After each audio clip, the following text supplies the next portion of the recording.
फतेहपुर थकियाला कठेरा वाक़े के बारे में सरदार शफ़क़त की अहलिया और हाजी ग़ुलाम महमद आज़ाद की अहलिया प्रेस कॉन्फ्रेंस कर रही हैं।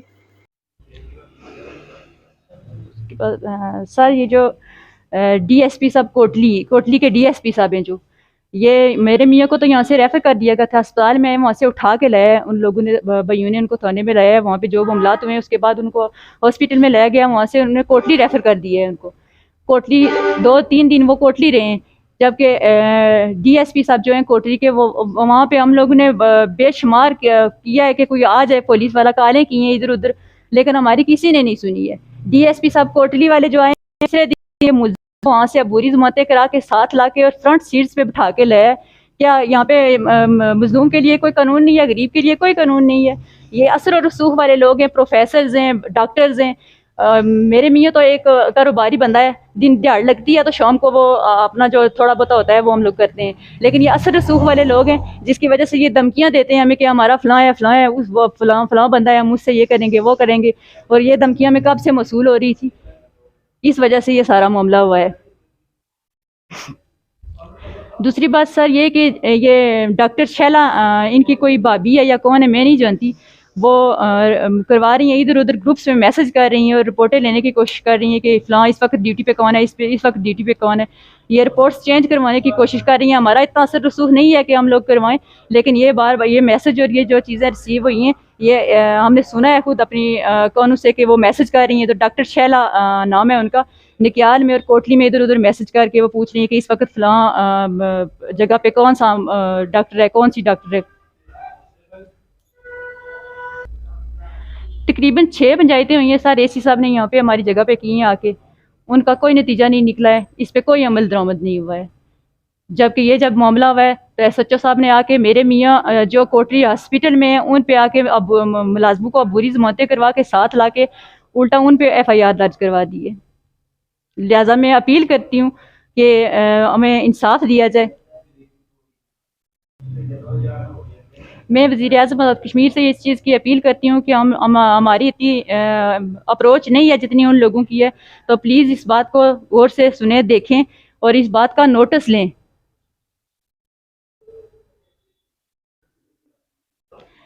जस्टिस ऑफ आज़ाद कश्मीर और आईजी साहब, डीआईजी से मीरपुर से मैं ये अपील करती हूँ कि हमें तहफ़्फ़ुज़ फराहम किया जाए।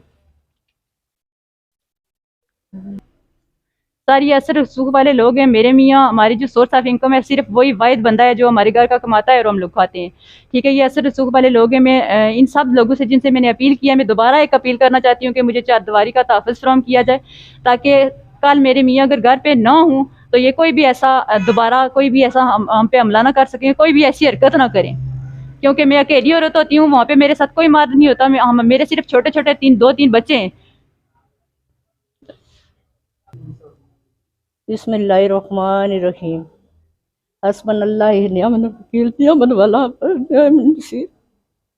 पहले मैं शुक्रिया अदा करती हूँ आपका, क्योंकि पहले मेरा मियाँ इधर थे, हाजी ग़ुलाम महमद आज़ाद। आज आप हो, कल शायद आपके बदले कोई और हो। हम पर बहुत जुल्म किया गया है, मेरे बच्चों को मारा पीटा गया है, मेरे बच्चों को तो दियो, मुझे भी मारा गया। उस दिन इनके घर अफ्तारी रखी हुई थी, मैं भी जा रही थी, इन्होंने मुझे भी मारा है। तो मैं सबसे अपील करती हूँ, आपके पास इसलिए आई हूँ कि आप मुझे इंसाफ दिलाओ। आपकी जगह मेरा मियाँ पहले होता था, हाजी ग़ुलाम महमद आज़ाद। तो आज मैं इसलिए आई हूँ आपके पास कि आप मुझे इंसाफ दिलाओ। सबसे अपील करती हूँ, मैं सख्त परेशान हूँ। मेरे बेटों को भी मारा गया, शफ़क़त को बेदर्दी से मारा गया। वो 8-10 आदमी थे, बीवियाँ, बच्चे, मर्द सब थे। वो वीडियो देखी जाए। मेरे बाकी बच्चों को भी मारा गया, छोटों को भी, उनके भी सर फटे हुए, उनको भी टांके लगे हुए। पहले मैं उधर ही रहती थी, 3-4 साल में उस घर में रही हूँ। वो मेरा घर था, वो मेरी जगह थी। जब मेरा मियाँ फौत हो गया तो मैं उधर अपनी माँ के घर चली गई, तो पीछे से उसके ताए ने उस घर को फरोख्त कर दिया। जो ये इस फारूक का बाप है शेरा, इसने खुद बयान अल्फियाँ दी है, खुद बयान अल्फियाँ दी हैं। उसने कहा कि ये यतीमों का हक है, हम इनको हक दिलाएंगे। हमारे हक में 4 फैसले हुए हैं, 2 इधर से हुए हैं, एक कोटली से हुआ, एक मीरपुर से हुआ है। तो जब मेरा बेटा उधर गया अपने फैसले लेकर, तो मेरे बेटे पर तशद्दुद किया उन्होंने। 6 दफ़ा ये एसडीएम साहब गए, इन्होंने कोई फैसला नहीं किया। इन्होंने कहा आप अपने फैसला करो तो मुझे बता देना, आप फैसला करो तो मुझे बता देना। नईम आरजू गया है, मिर्ज़ा रियाज गया है, सब ने पंचायत किया। इसने कहा ठीक है, जो जैसे आप कहते हो मैं वैसे ही करूँगा। फिर उन्होंने कहा इस घर से निकल जाओ, इस घर से अब मैं रहने नहीं देते आपको। तो हम कहाँ जाए, हम गरीब आदमी है, कभी बाहर नहीं आए, इधर ही नहीं गए। तो इसने हम पर बहुत जुल्म किया, मेरे बेटे पे बहुत जुल्म किया, बाकी बच्चों को भी इसने बहुत ज्यादा मारा। मैं सबसे अपील करती हूँ, जिधर तक मेरी आवाज जाती है मैं सबसे अपील करती हूँ कि मुझे इंसाफ दिया जाए, मुझे इंसाफ दिया जाए। मैं बहुत खुद बीमार हूँ, बाहर ही नहीं जाती, किसके आगे फरियाद लेकर। जो ये जो थानेदार है, SHO है, जो भी है, हमारे कहने पे कोई नहीं जाता, कोई भी नहीं जाते हमारे कहने पे, सब इनके कहने पे जाते। ये बड़े आदमी, इनके पास पैसा है, ये दरखास्तें देते हैं, उधर ही चले जाते हैं।